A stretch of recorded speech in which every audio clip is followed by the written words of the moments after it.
So in today's homily, I want to pick up on a topic I began 2 weeks ago. I talked about karma and original sin. And so I've chosen a reading, something I wrote myself in October 30th, 2012. I called it Karma Gobblers.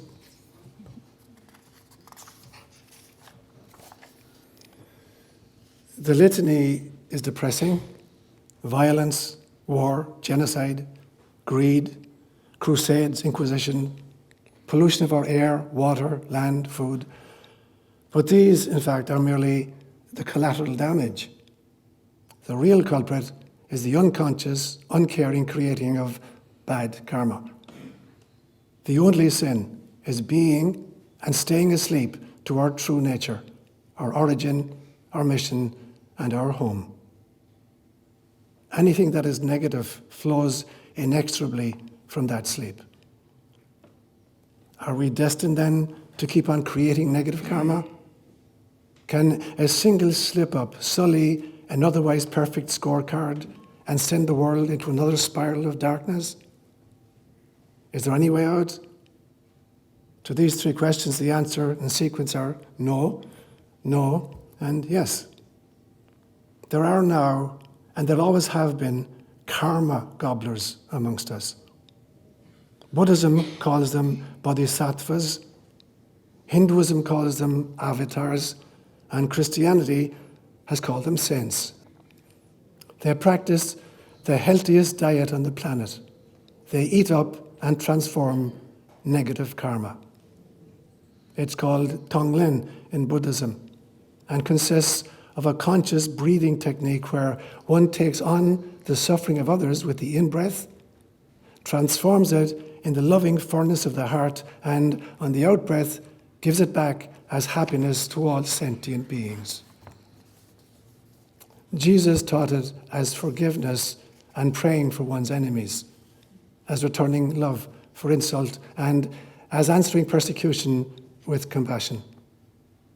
He taught it by inhaling a history of intertribal warfare and exhaling the good news that we are all equally beloved children of the same Abba. As surely as turkey buzzards pick up carrion from the roads, thus cleansing our freeways, and convert it into tissue for their own bodies, these karma gobblers sanitize our psyches and convert our tragedies into love affairs.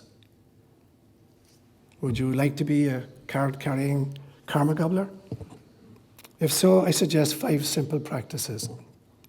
Practice number 1, forgive. Not from your lips, but from your heart. Forgive personal, familial, tribal, and national insults. Practice number 2, tell yourself better stories. And stories come in 4 basic flavors. The first flavor is your identity, which is the story you fashion from a very tiny sample of the trillions of experiences you've had in this life. Simply pick a different sample. No need to make them up, just choose more carefully, more lovingly. It's never too late to have a happy past. The second flavorless story is history, the selective memories of the tribe or the nation. Mostly, these are non-representative samples that portray us as the victim of other people's aggression or as reluctant executioners in our just wars. The third flavor is cosmology, the stories we tell of the origin, evolution, and purpose of the cosmos. Since the scientific and industrial revolution, these have been wholly anthropocentric tales which are becoming more and more godless, meaningless, and hopeless. They speak of nature as a brute which we are entitled to conquer and pillage until some future generation starves in the ecological desert we create and choke on the toxins we produce. Isn't there a happier cosmology lurking somewhere? And the fourth flavor is called theology, which is the account of our relationships with the gods. By and large, these accounts have resulted in dogmas that promoted the narcissistic agenda of the aristocracy by invoking totally invented divine decrees to back up bloodlines and dominion. It's really pathetic. Court historians and prophets of the status quo, together with a priesthood designed to deliver a large, docile base for the pyramid of power, privilege, and prestige. This was the very system against which Jesus railed so courageously and eloquently, and which crucified him so viciously and mercilessly. Surely we can come up with a better theology than this. Have I confused you with my subpoints? I've just completed practice number 2, storytelling. So here's practice number 3. Try to make as many people as possible smile today. Fellow motorists, people in line at the post office, your spouse, children, friends, and colleagues. Physiologically speaking, it takes far fewer facial muscles to smile than it does to scowl. Moreover, it feels good and it does good. Practice number 4. Be as curious as a child. Aren't you jaded from being jaded? Open your eyes a little wider, then your ears, and finally your heart. Try to emulate the land speed record of recognizing 1,000,000 miracles in a minute. This creates a paradoxical rush that leads to a still, silent serenity. Last night, I was awakened by the sound of the full moon. I had no idea what time it was. I got out of bed and went to the window. My home is on the edge of a 500 feet high cliff. 100 feet below me, a long, fluffy cloud settled comfortably into the valley of Pena Creek. The moon had painted it silvery white and had projected the silhouette of my house onto the lawn next to the labyrinth. Then it airbrushed some of the colors back into the dark shoulder of Bald Mountain across the valley. How many miracles do we need in order to wake up? How many hints do we need in order to remember? How many ahas do we need before we become enlightened? Practice number 5, talk to a tree. Better yet, listen to a tree. You can do this vibrationally through your hands or telepathically by softening your gaze and your heart. You will find that it is quite easy to become fluent. The future belongs to karma gobblers because they are the ones creating the future. They are the new species that will inherit the planet, just as Jesus promised. Sign up today. So 2 weeks ago, as I mentioned, I picked up on the topic of karma and original sin and what the connection might be. And I made 2 assertions in that homily. One of them, I claimed that everything that has agency creates karma. And the second one, I said, I believe that human beings are responsible for cleaning up all of the karma created by all life forms that have ever lived on planet Earth in the last 3.7 billion years. So at the end of it, we had a question, answer, discussion period, and Karen asked a great question. She asked, at what stage of the evolutionary trajectory do creatures come into being that can generate karma?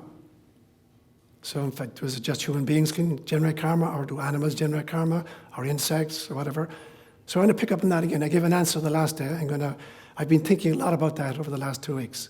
And then at the end of our discussion, Patricia Burrill made a beautiful comment about how do we kind of ground this Tikkun Olam, this changing of the world, in simple daily practices. And she gave a brilliant example from her own life.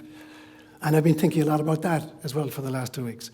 And so in the homily this morning, I want to try to respond to those 2 pieces in a little more detail.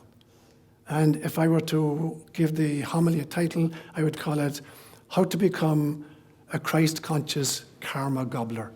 So that's basically what I'm set out to do. And I'm going to suggest to you that, as I thought about it for the last 2 weeks, that our understanding of karma seems to evolve in 5 stages. I'll just mention what they are, and then I'll devote a little bit of time to each one. The first stage of understanding karma is just basically cause and effect. That's basically what it is. The second stage of understanding has to do with the question, did it work? The third stage has to do with, is it good or bad? So the first stage I would call just the basic stage. The second stage would be just kind of the practical stage. The third stage, is it good or bad, would be the moral stage. The fourth stage is beyond good and bad, so it would be the spiritual stage of karma. And then finally, the healing of the world. This would be the mystical stage of understanding karma. So just basic cause, then the practical understanding of it, then the moral understanding of it, then the spiritual understanding, and finally a mystical understanding. And then I'll finish up by just, very, very quickly reviewing these 5 practices I gave at the end of this reading.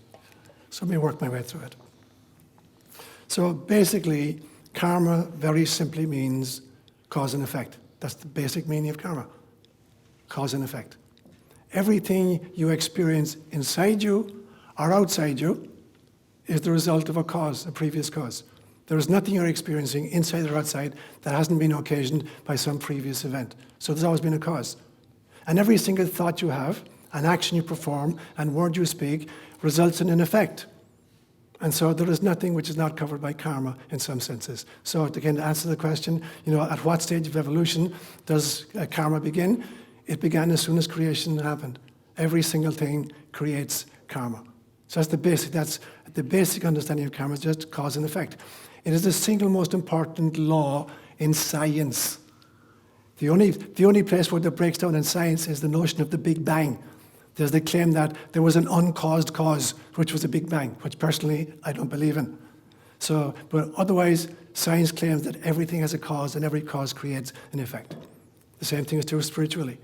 There's always a cause to every spiritual experience you're having, and there's always a result or an effect to every spiritual experience you're having. And it's the same in life.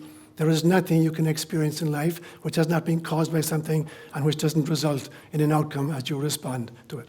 So the simple answer to the question is, when does karma begin? It began as soon as creation started. I'll give you a dumb example to illustrate. A book falls off a shelf and hits a sleeping cat. That's karma. It's very simple karma. There's a formula in mathematical physics that accounts for it. It's called F equals ma. The force is equal to the mass multiplied by the acceleration. When any objects meet, you can determine what the force of the impact was by looking at the mass of the object and the acceleration of it. So very, very simply, the book fell off the shelf, and I can tell you exactly what force it hit the cat with. It hit the cat with a force of m multiplied by a. The mass of the book, so the bigger the book, the greater the force, or the longer the fall, the greater the force, multiplied by the acceleration due to gravity, which is 32 feet per second. So that's just karma. A book falling off a shelf and hitting a cat is karma.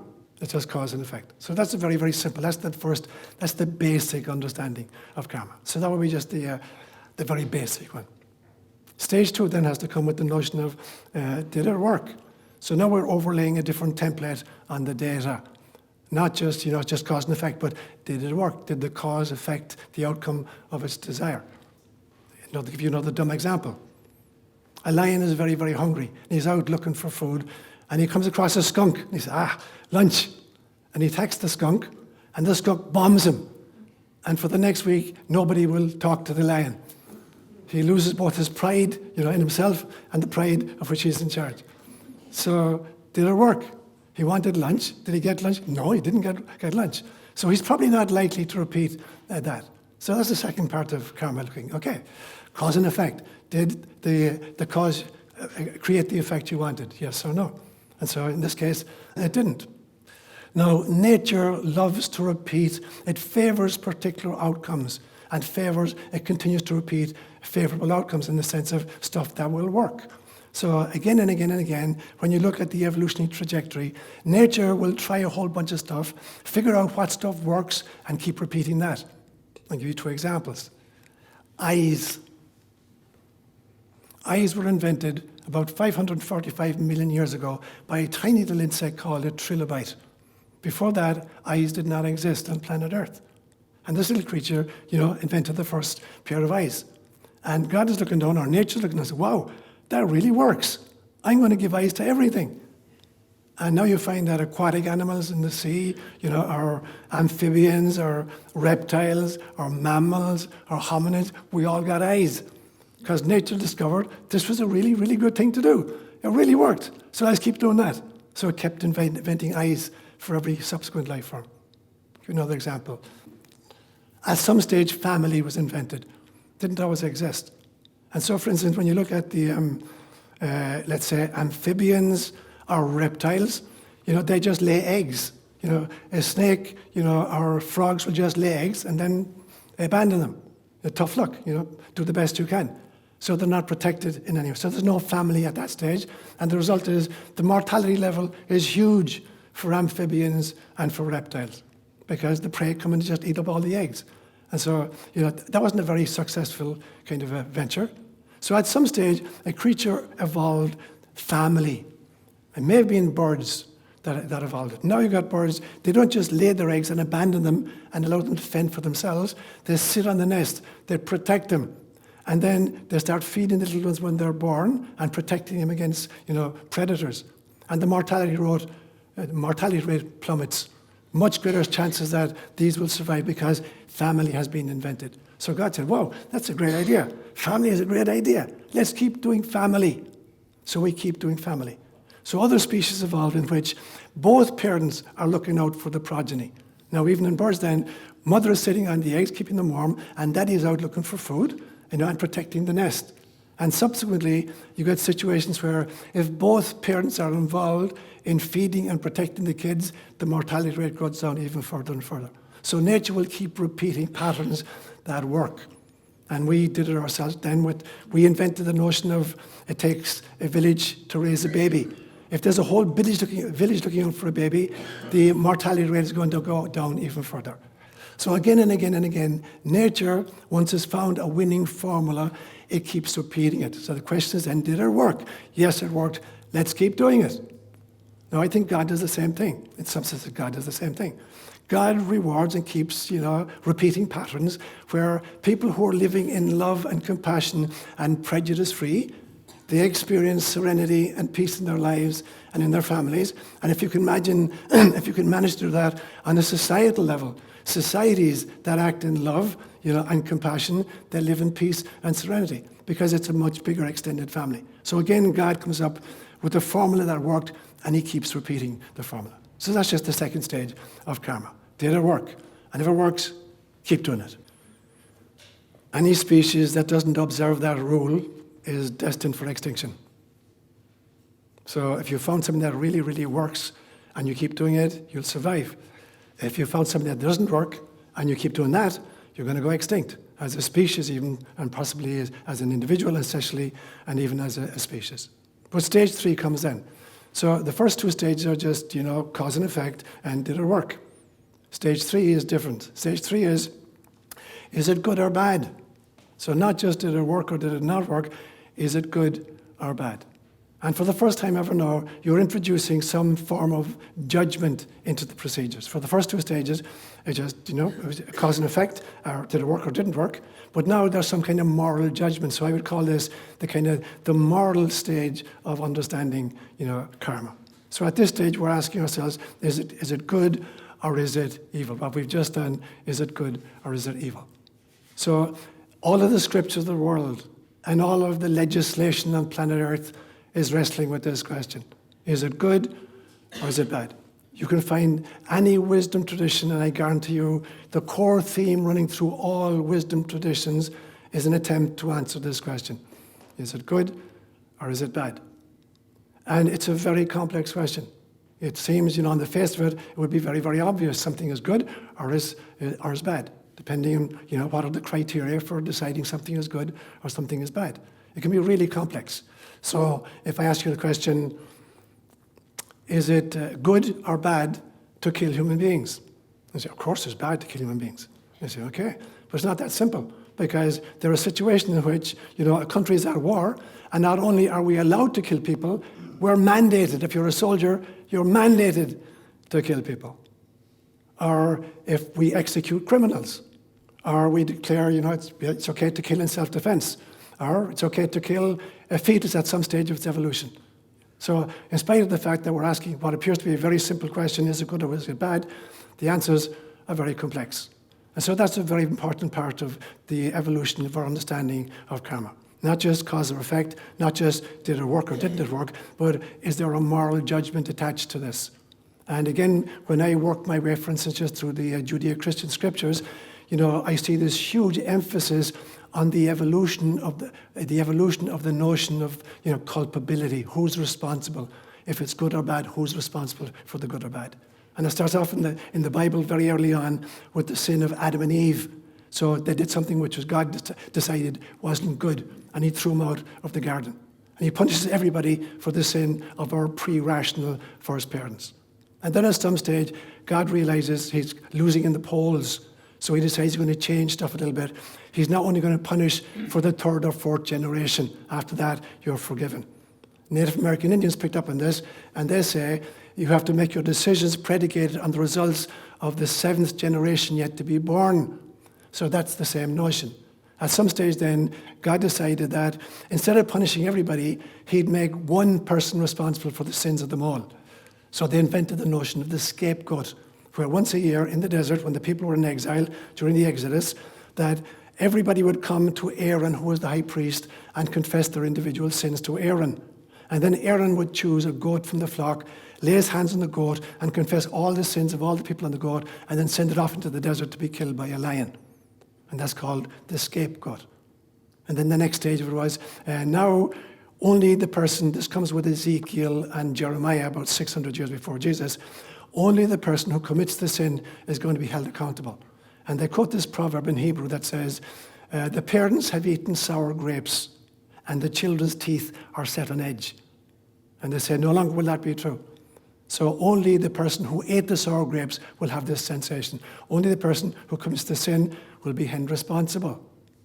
But Jesus took it 2 stages further than that. He said people who make unjust, bad laws are responsible for the sins of the people who break those laws. I'll give you a graphic example. Most of us here were raised Catholic, and most of us believed for most of our lives that if you ate meat on a Friday, you were going to spend eternity in hell. Now that's a really dumb law to make. Who taught it up? The idea that if you ate meat on a Friday, you go to hell for all eternity. That's a really, really dumb law. So if I believed in hell, which I don't, but if I believed in a hell where there are people suffering for eternity for eating a sausage on a Friday because somebody in the Vatican made up a rule about it, that would be a terrible law. And Christ would say, whoever made up that rule, that's the guy you need to kind of deal with, not the person who ate the sausage. And the final act of Christ was to live his entire lifetime in trying to repair the damage of the sins of the world. So that would be stage 3 then. That's where you're assigning a moral property to the notion of karma. That's a more advanced version of it. So that'll be stage 3. Stage 4 then I think would be, I'm going to call it the spiritual aspect of karma. Out beyond right doing and wrong doing. There's this great poem by Rumi that says, out beyond right doing and beyond wrong doing, there is a field, I'll meet you there. Or Shakespeare would say very, very famously, there is nothing either good nor bad, but thinking makes it so. In other words, Shakespeare is saying the categories of good and evil are actually created by human beings. There's just data out there. The data, they don't understand good or bad. We impose stuff on them.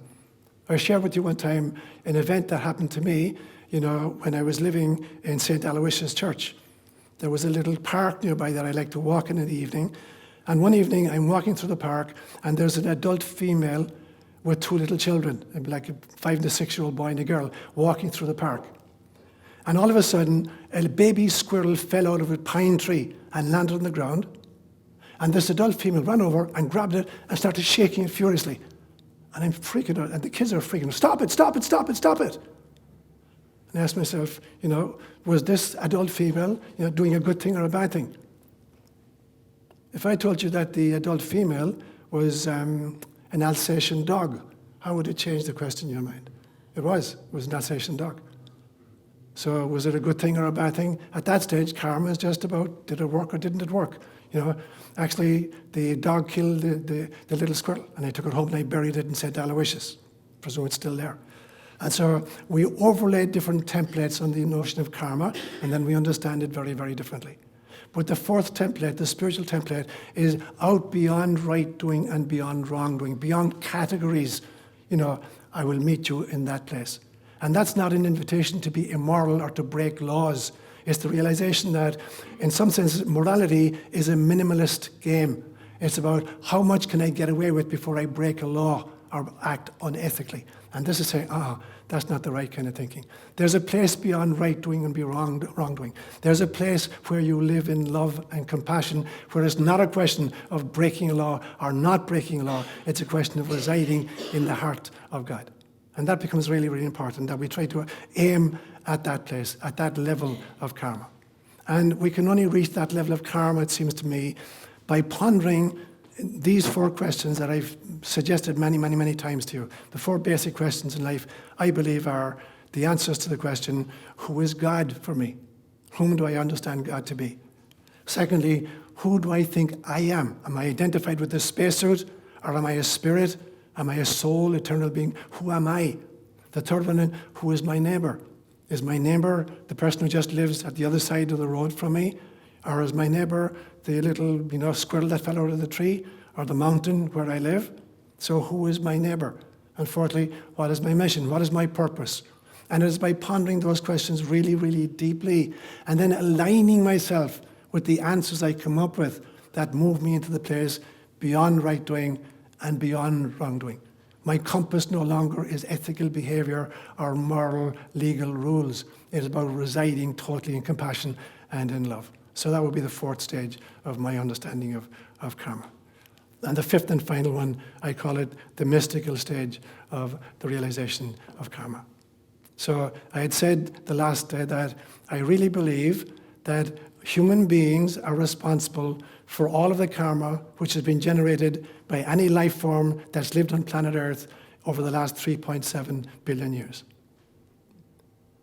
Not because we caused most of it, we didn't, we caused some of it, not all of it, not because we caused it, but because we are here specifically as creatures who are really, really obviously built in God's image and likeness to try to repair the world that we inherited from previous generations of human beings and our animal ancestry.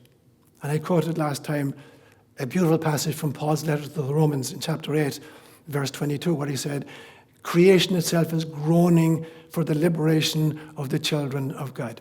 What did Paul mean? It meant, that creation itself is crying out to human beings, fix things, fix the world, fix it in a situation that everything is living in harmony and compassion, where we don't need laws of good or bad in order to determine our behavior.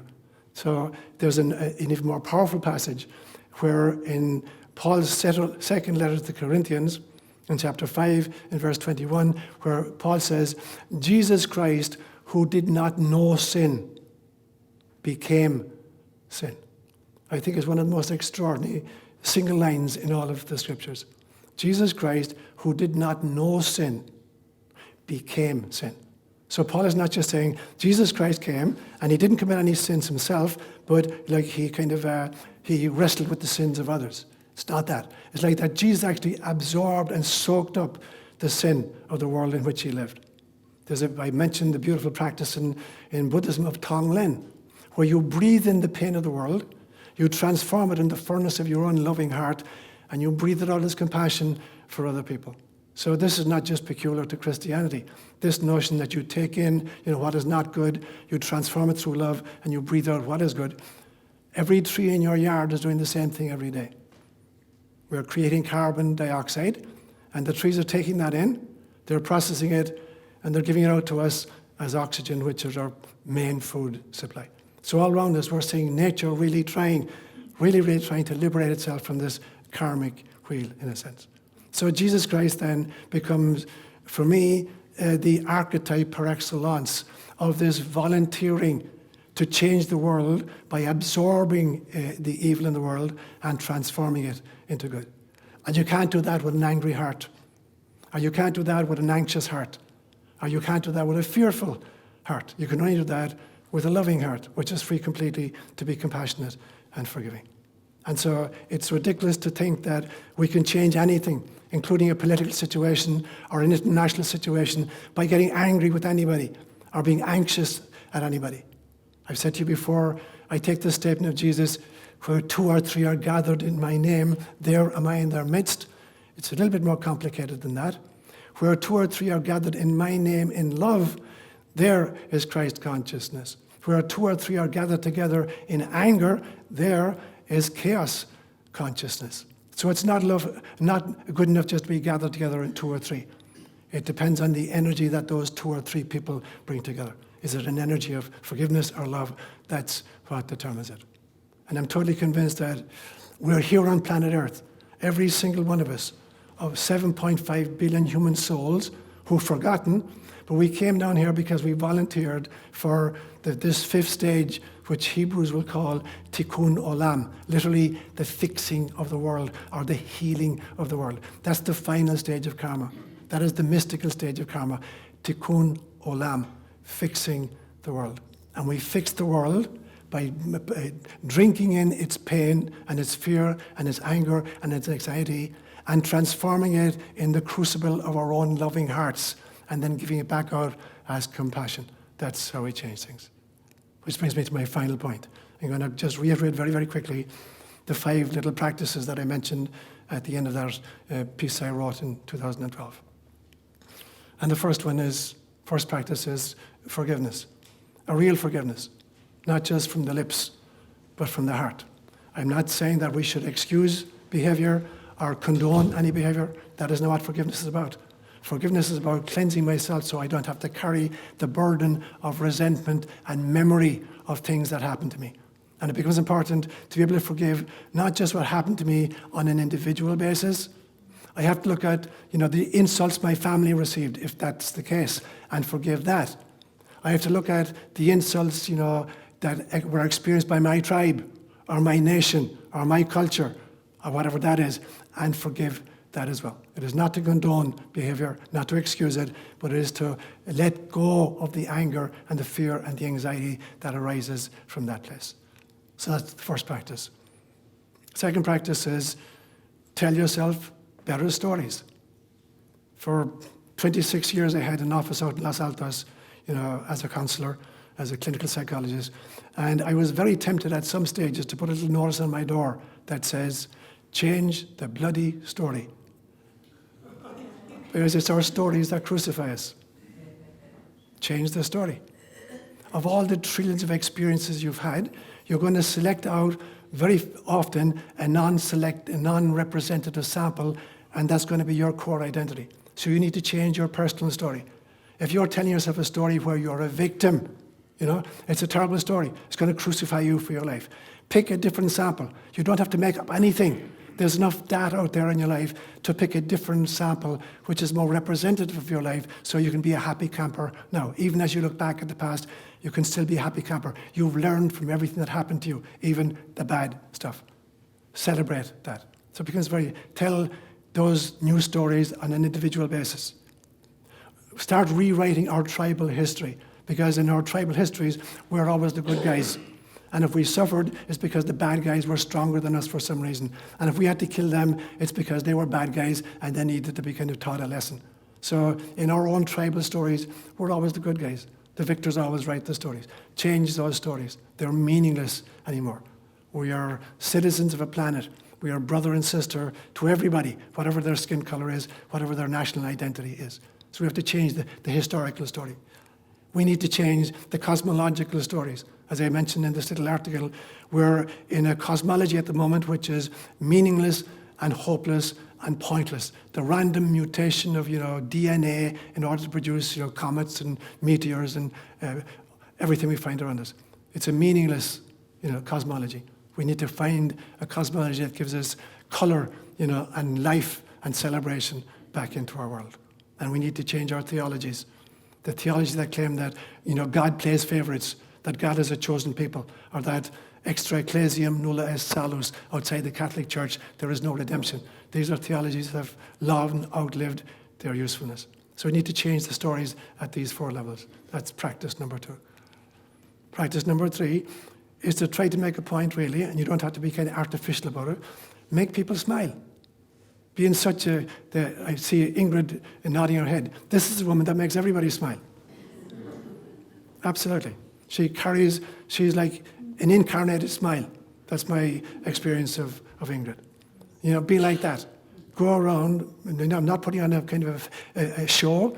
Be just who you are. Be a happy camper and smile about life, and everybody else will pick up on it, and they'll smile as well. That'll be the third piece. The fourth practice would be, you know, be as curious as little children are. Kids are fascinated by everything, even their own poop. They want to kind of examine it and find out what's it made of, and can I draw pictures on the wall with it? Be curious about everything. You know, ask the really, really deep question, because we live in a wonderland. Every leaf on every tree is literally a miracle. We don't see them. We don't even see the tree. We don't even see the forest very, very often. So ask the kinds of questions that give us those kinds of answers. So that would be the fourth practice. So forgiving and being little children. And finally then, you know, talk to the trees. And much more importantly, you know, particularly if you find an old tree which is much older than you are and has survived much more vicissitude than you've, you know, survived. Talk to it, but much more importantly than talking to it, listen to what it has to say.